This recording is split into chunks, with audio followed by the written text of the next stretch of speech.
दल नु जनता पार्टी जनता दल तापर बिजु जनता दल 40 वर्ष ऊर्ध्व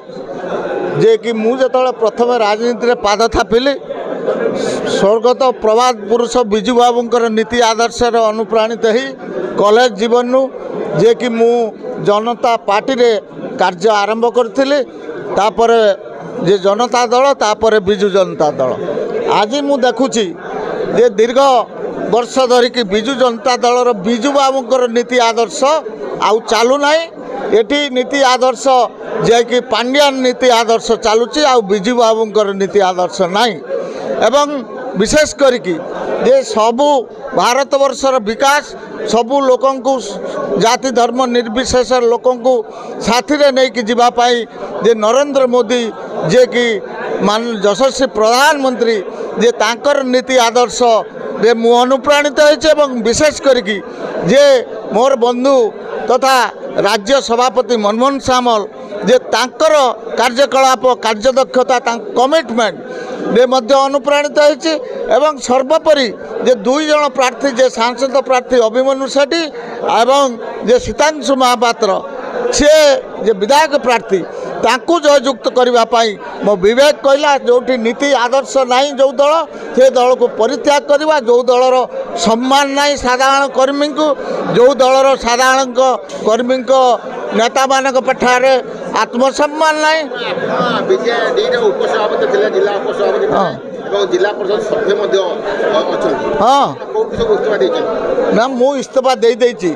जोटी दबा कथा मु दे देछि इस्तीफा दे देछि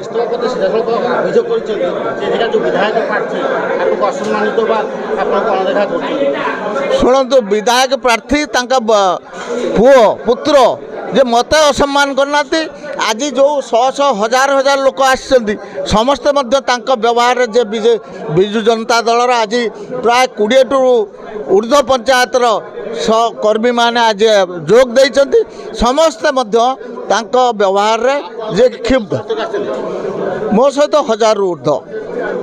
ऊर्ध्व मोटरसाइकेल लोक से हिसाब से आसी कोटी सिंगल मोटरसाइकेल कोटी डबल आसछन्ति हाँ निश्चित भाव में कारण जो दल सामिल हेली से दल को जययुक्त करने मन प्राण देकी मु जययुक्त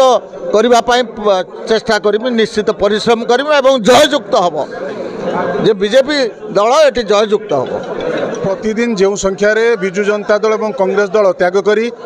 भारतीय जनता पार्टी रे साधारण कार्यकर्ता एवं नेतृमंडल सामिल होती निश्चिंत आगामी दिन में भारतीय जनता पार्टी यह एक शुभ संकेत आज देखुवे आपण पूर्वतन ब्लॉक अध्यक्ष वर्तमान 28 नंबर जोन जिला परिषद सभ्य बिजु जनता दल उपसभापति श्रीयुक्त मलय जेना तांकर हजार हजार समर्थक सहित आज बिजु जनता दल त्याग करी भारतीय जनता पार्टी सामिल हेले निश्चिंत भारतीय जनता पार्टी आगामी दिन में भद्रक निर्वाचन मंडल तांकर योगदान द्वारा सुदृढ़ होब संगठित होब एवं आगामी दिन में भारतीय जनता पार्टी तृणमूल स्तर में किपरि कार्यधारा को अब्याहत रखिब सेथिपाई यथेष्ट दृष्टिबान देव तांकर योगदान निश्चित दलर शक्ति अभिवृद्धि करछि